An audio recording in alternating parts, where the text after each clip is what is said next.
എന്താണ് ഇദ്ദേഹം ഇവിടെ പറയുന്നതെന്ന് നിങ്ങളൊന്ന് കേട്ടു നോക്കിയേ. നമ്മൾ സമസ്തക്കാരെ ഖുറാഫികൾ എന്ന് വിളിക്കാറുണ്ട്. അതെന്തുകൊണ്ടാണ്? അതെ, അവർ ഖുറാഫികളായതുകൊണ്ട് തന്നെയാണ്. എൻ്റെ ശ്രോതാക്കളെ, ഇവരെ നാം വഹാബികളെന്നാണ് വിളിക്കുന്നത്. എന്താ ഇവരെ വഹാബികളെന്ന് നാം വിളിക്കുന്നത്?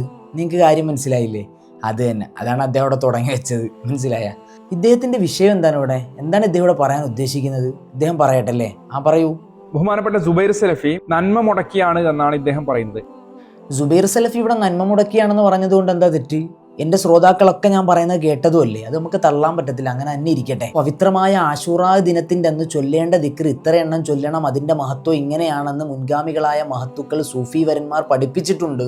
അത് ഏത് കിതാബിലാണ് പഠിപ്പിച്ചത്, അത് എങ്ങനെയാണ് അവിടെ എഴുതിയത്, ഇതൊക്കെ ഞാൻ ഇവിടെ കാണിച്ചതാണ്. ശ്രോതാക്കളായ നിങ്ങൾ കണ്ടതുമാണ്. എന്ത് തന്നെ ആയിരുന്നാലും ഇതൊക്കെ കാണുമ്പോൾ ഇദ്ദേഹത്തിന് കുരുപൊട്ടുകയാണ്. ഇദ്ദേഹത്തിന് കുരുപൊട്ടിയിട്ട് വല്ല കാര്യമുണ്ടോ? ഒരു കാര്യവുമില്ല.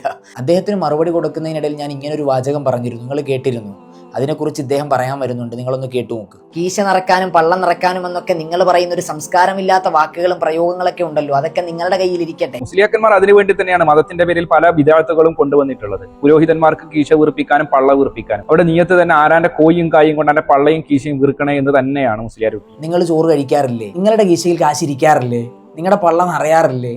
ഭക്ഷണം നിങ്ങൾ കഴിക്കാറില്ലേ? എന്തൊക്കെയാണ് ചങ്ങാതി നിങ്ങളൊക്കെ ഈ പറയുന്നത്? എന്താണ് ഇവരുടെയൊക്കെ അവസ്ഥ? ഇദ്ദേഹം മുസ്ലിയാക്കന്മാരെ കുറിച്ച് ഈ പറഞ്ഞ അഭിപ്രായത്തിനോട് സാധാരണക്കാരന്റെ വാക്കുകൾ എങ്ങനെയാണെന്ന് നിങ്ങൾ ഇവിടെ ഒന്ന് കേൾക്കണം.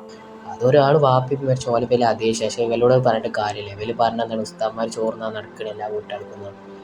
ഇവർക്കാരെ കളിയാക്കലാണ് വഹാബികൾക്ക്. ഓൽക്കാണെങ്കിൽ കായ് ഓലക്കാരനെ വലിയ വലിയ ആൾക്കാരായിക്കാറ്, വലിയ വലിയ ബിസിനസ്സിലപ്പോൾ ഓൽക്ക് കായ് ചിലവാക്കാനുള്ള മടിയാണ്. അതാണ് സംഭവം. ഈ പൈസ കൂടി അതാണ്. നമുക്ക് അള്ളാഹുവിൻ്റെ റസൂലിൻ്റെ ഓർമ്മ ഉണ്ടാവില്ല, നമ്മൾ ദീനിനെ വരെ എതിർക്കണം കേട്ടോ. സാധാരണക്കാർക്ക് വരെ മനസ്സിലായി, കീശയിൽ കാശില്ലെന്ന് പറഞ്ഞിട്ട് ഇമാതിരി പ്രവർത്തനങ്ങൾ നന്മകളൊന്നും ചെയ്യാതെ ഇങ്ങനെ പിശുക്കി വെക്കുകയാണെന്ന് എല്ലാവർക്കും മനസ്സിലായി.